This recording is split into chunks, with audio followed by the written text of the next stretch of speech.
नहीं आ रही है। नवल किशोर जी बोलिए, नवल किशोर जी सीतापुर से बोलिए। जी जी। आप जो भैया लाइव में बैठे हुए सभी साथियों को मेरा सादर नमस्कार है। मैं एक शुद्ध रूप से जमा करता हूं, न मैं एजेंट हूं न मैं सहारा का कर्मचारी हूं।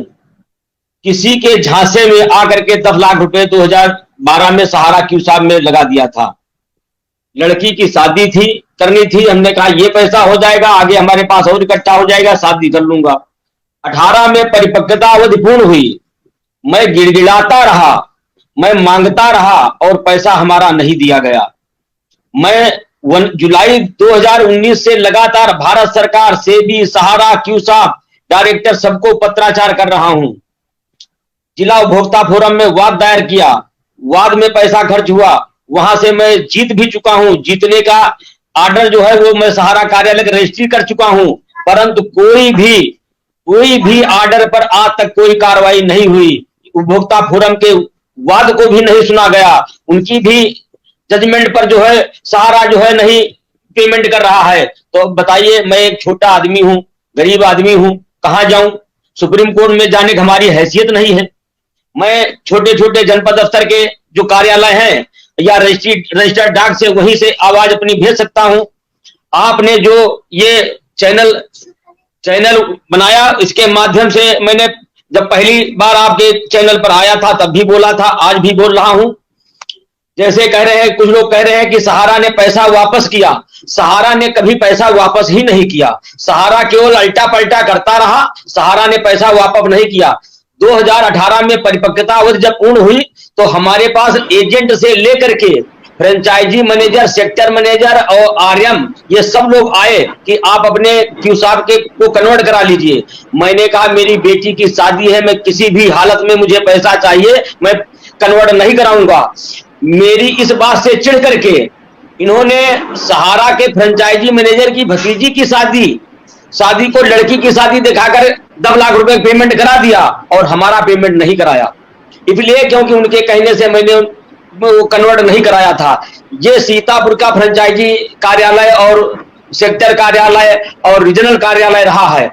आज मैं आपको बताना चाहता हूं, यहां सीतापुर के जितने भी फ्रेंचाइजी मैनेजर से लेकर के उसके ऊपर के जितने भी हैं, उनकी परिसंपत्तियों की सरकार जांच करा ले, उनकी परिसंपत्तियों की जांच करा ले। आय से अधिक संपत्ति न निकले तो हमको कह देना। इनके पास लाखों नहीं, करोड़ों नहीं, अरबों रुपए की संपत्तियां हैं। सुब्रत राय सहारा खुद बन गए, आखिर पैसा कहां से आया? हम भी एक छोटे कर्मचारी थे, इतना नहीं कमा सके। ये पैसा इतना लोगों ने कहां कमा लिया? कोई प्रॉपर्टी डीलिंग का काम कर रहा है, कोई माल बना करके किराए पर दिए हुए हैं। आखिर ये पैसा इतना कहां? इनके पूर्वजों का मैं इतिहास जानता हूं। छोटे छोटे वेतन के कर्मचारी थे, किसी प्राइवेट सेक्टर में नौकरी करते थे, आखिर पैसा कहां से आ गया? इनकी भी सुब्रत राय सहारा को जांच करानी चाहिए, सरकार को जांच करानी चाहिए। ये सब कहीं न कहीं नीचे से लेकर ऊपर तक घोटाला होता रहा, हम लोग अनजान बने रहे। हम लोगों को खाली ये वो अपने अपने बांड रखे बैठे रहे कि समय आएगा तब पूरा हो जाएगा, पैसा हमको मिल जाएगा। मगर जब समय आया और हम दौड़ भाग किए तो पता चला सहारा में छेद ही छेद है। सहारा की कंपनियां ही कंपनियां। सहारा तो एक नाम था, इसके भीतर पता नहीं कितनी कंपनियां हैं। यहाँ 200 बीघे जमीन खरीदी थी सुब्रत राय सहारा के कंपनी द्वारा, 15 बीघे जमीन अपने नाम रखी, 3 एकड़ जमीन अपने नाम रखी और बाकी जमीन यहाँ के कार्यालय के चपरासियों के नाम खरीद करा दिया। उसको जाकर के अब बेचे हैं, अभी बेचे हैं करीब करीब 1-1.5 साल पहले। हमारे पड़ोस में हरदोई जिला है, वहां बघौली चीनी मिल थी। लोग कह रहे हैं कि सहारा 35 साल से चल रही है और सिर्फ 12 साल से कोई पेमेंट नहीं हुआ। इसके पहले वो पेमेंट करते थे, क्या सच्चाई है? जी इसके पहले तो ना हम इनके संपर्क में रहे ना हम जानते हैं, मगर जब से हम संपर्क में गए हैं तब से एक आईडी तक का भुगतान नहीं हुआ है। एक आईडी का भुगतान पूरा हुआ, मात्र 15,000 रुपए आईडी में जमा किए थे, 15,000 रुपए का भुगतान मांगते थे, वो नहीं भुगतान मिला है। तो हम कैसे कहते हैं भुगतान देते होंगे? लोग कहते हैं अपना, कहते हैं हमारे साथ जो घटना घटी है वो मैं आपको बता रहा हूँ। 15,000 की आईडी।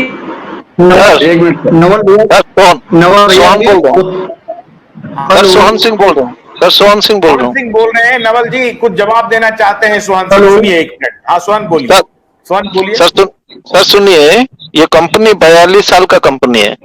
अगर पेमेंट नहीं देता कंपनी कभी 42 साल तक चल सकता था? सोचिए, 42 साल, 42 साल। ये प्रॉब्लम एक्चुअली अराइव हुआ 2015 से, पेमेंट का प्रॉब्लम। सर आप विश्वास नहीं करेंगे, मार्च 22 को कंपनी बंद हुआ, मार्च 20 को मैं 1.5 लाख रुपए पेमेंट किया हूं कस्टमर का, 20 को। 1 मिनट सर, सही है सोहन सर। सर और एक बात भी बोल रहा हूं आपसे, मैं एजेंट हूं, मैं जितना बोल सकता हूं, जानता हूं, उतना ये बोल नहीं सकेंगे। मैं ये आप बोलना बोलिए, चाहता सोहन हूं। बोलिए। 1 minute sir, 1 minute. Sir Sohan बोलिए। मैं एक अच्छा कार्य करता था, मेरा हर महीना का 5 लाख का कलेक्शन था, हर महीने। मेरे को पेमेंट का कोई प्रॉब्लम ही नहीं था। एक्चुअली ये कंपनी बंद करवा के सरकार ने सबसे बड़ा गलती किया। आज अगर ये कंपनी बंद नहीं होता, आज ये पीड़ित नहीं होते। किसी को ना किसी को महीने, 1.5 महीने, 2 महीने में पेमेंट मिल जाता था। 1 मिनट सर, आशुतोष जी,